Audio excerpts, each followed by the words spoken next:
I took up Rintrah because he's a cow. But if only there was a sizable piece of content with a long row of beefy cosmic opponents ready for him to just utterly dominate.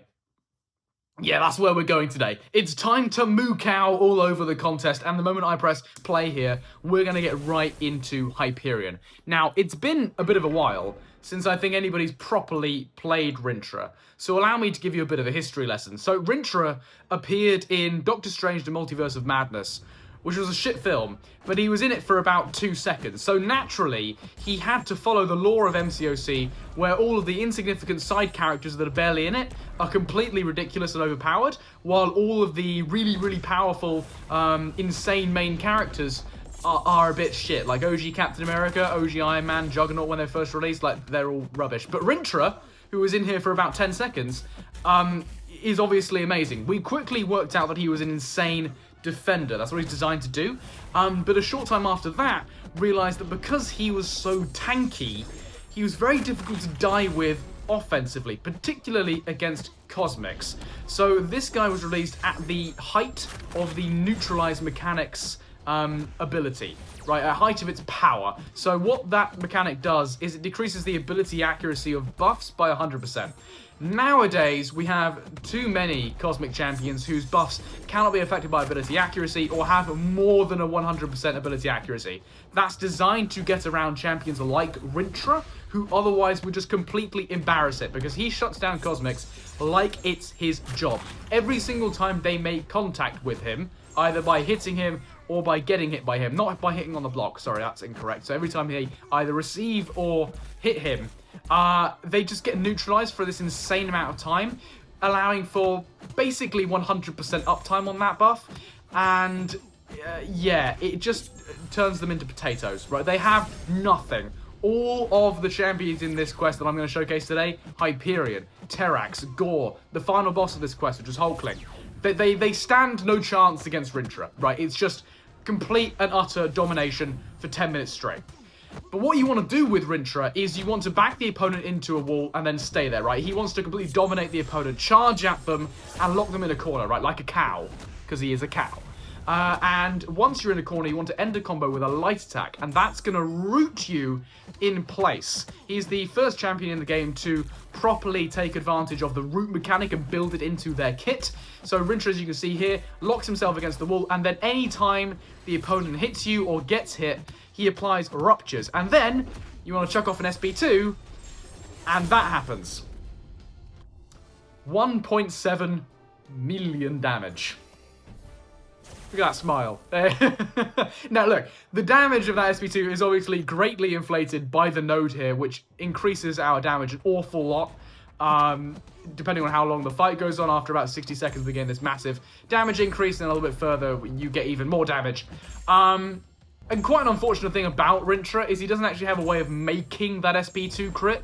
You apply lots of ruptures, and those ruptures provide an attack increase for your SP2. If he had a way of making that SP2 crit, he would be, to this day, one of the most ridiculous champions ever released, with his insane defensive potential, combined with his, if that was a guaranteed crit, beyond ridiculous offensive potential. Instead, he's just very powerful. I'm surprised we haven't seen like a synergy yet that gives him some sort of crit rate, or guaranteed crit. I'm sure that's coming at some point. That would be a pretty easy in for Kabam. That's what I'd be looking at. But yeah, no. At the time of release, obviously, there were some arguments saying, oh, why wasn't this a guaranteed crit? There were some people saying, come on, guys, it's so powerful he doesn't need it. Nowadays, I would like to see him get it some way or another. But throughout this video, you're going to see him crit. Obviously, he crit every single time against Hyperion. That is an insane anomaly. I have never seen that before, but I think he crit like 3 times in a row in that fight, which was mad. But you're going to see him do crits, you're going to see him do non-crits, and obviously in this quest we have some insane attack rating, as you're about to see. I have no idea if this crits or not. Does it crit? No. Still does 300,000 damage, which is mad.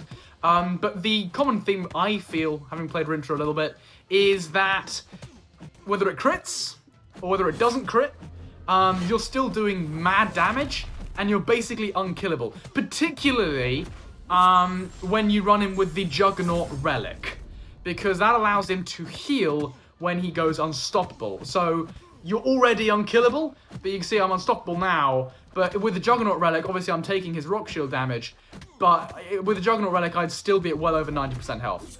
And, yeah, that makes him even more unkillable. But I'm not running that today, because I'm a clown. I took him up hastily, and then forgot to put it on before just jumping into this quest. But yeah, no, he was very, very useful in this quest, and he's not the fastest champion in the world, but that doesn't take away from the fact that he's an insane dual threat, and he's a cow. Did I mention that? He's a cow. He's a fucking cow. He's just... I'm losing my mind. I'm definitely recording this at 1 AM. That's definitely what's happening here. But there we go. We dismantle Terrax in 2.5 minutes. Biggest hit, 500k. Now, we didn't get the same ridiculous crit RNG as we've got against Hyperion, but who needs that when you have domination, okay? I've been using this guy. I think at this point in the quest, I'd used Spiral. Actually, I don't think I used Spiral there. I had 100% health. But I think I used Kushala for one fight. I used Tigra for Adam. But apart from that, I'd used Rintrah for the entire of this quest. I'm at 86% health, and I'm just going ham in the corner. I'm just taking the hits, right? I'm just doing combo after combo while I'm rooted. I'm doing the full combo, and then if the opponent hits me, I'm unstoppable. I'll just do the next combo anyway. It doesn't matter. So here you see I'm rooted, and then I just take the hit to the face. And yes, I am getting some healing thanks to the node. But if I were doing this in ordinary content, I would still be alive. I would still be alive. I'll give you a clue. But anyway, that's enough talk about Rintrah offensively. Let's talk about him a little bit defensively. So when he first came out, he was a real difficulty for a lot of people, a lot of players. I think there was a time when people didn't really realize that you needed to knock him down to deal with his charges. It certainly took me a couple months to realize that because I'm a clown. But I have a feeling that he was given a little bit too much defensive credit. I had him up as a 5-star in my Battlegrounds deck, and we had 6-star rank 3s at this point, but he was just causing complete mayhem. He was just causing complete mayhem. I think somehow I got him out of a featured crystal. I don't know if I gambled for him or something, I got lucky. But yeah, another non-crit for 400k, but he was just causing complete chaos until a friend of mine, Harry, who has appeared on this channel before, pointed out that he could take it very nicely with Immortal Abomination. He just embarrassed me in BGs one time, and I was like, how the hell did you do that? And he said, knock him down. But it was really the release of Silk that killed this guy. So Silk, when she first came out, I remember watching her deep dive, and I was just like, shit. Party's over, boys, right? That's the jig up. She could chain a heavy from her basic combos, allowing her to knock him down really, really easily. And she just hits absurdly hard, allowing her to cut through Rintrah's health pool like a hot knife through shite. She embarrasses Rintrah. That was a nice 1.2 million crit, by the way. I have a feeling like the shock factor of this video is quite high. I hope everybody understands that this is a highly inflated damage output, but I do think it's quite funny. It's quite funny. But anyway, so Silk just killed this guy. Silk killed this guy, and he certainly went significantly out of fashion for a long time. However, he's kind of like a turd that just won't flush on defense. I feel if you don't have Silk, then he's a very challenging defender for a lot of Science characters. Obviously, if you play well and you manage his charges with Science characters, then he is very manageable, and he's just kind of a stall. Plenty of champions like Luke Cage just embarrasses him, obviously. Spider-Ham does him very well, but a bit slowly. Count Nefarian will do it slowly, but surely. And they can all dominate him, right?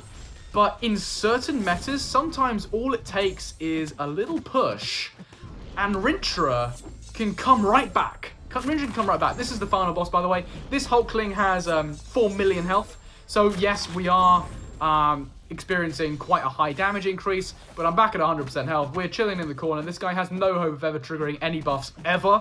I'm just taking the SP1 to the face like a fucking champ.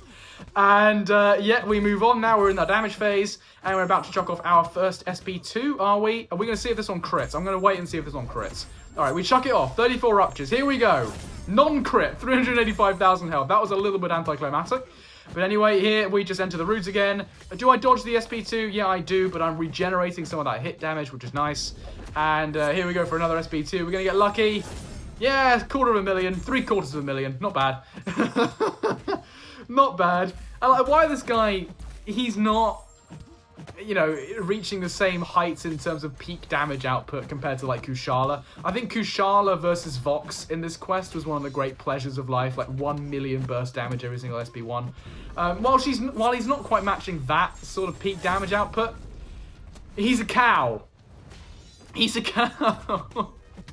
I don't care if the only video I make out of this guy is this one. I never play some BGs again because Silk just dominates the rest of the time. I don't care. He's a cow.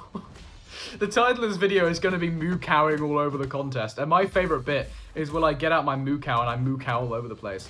Bro, it's so great. It's so great. Right, we chuck off another SB2. Dead. 500,000, he's down. Right, so that is Rintrah just embarrassing the Cosmic Alliance War showcase thing. Very weird piece of content, although I did get a Mystic 4 to 5 gem, and you'll see who I use that on in a future video, Dr. Doom. But that is just about all I have for you today. So if you have made it this far, then congratulations. You have an attention span greater than that of a goldfish, and go away.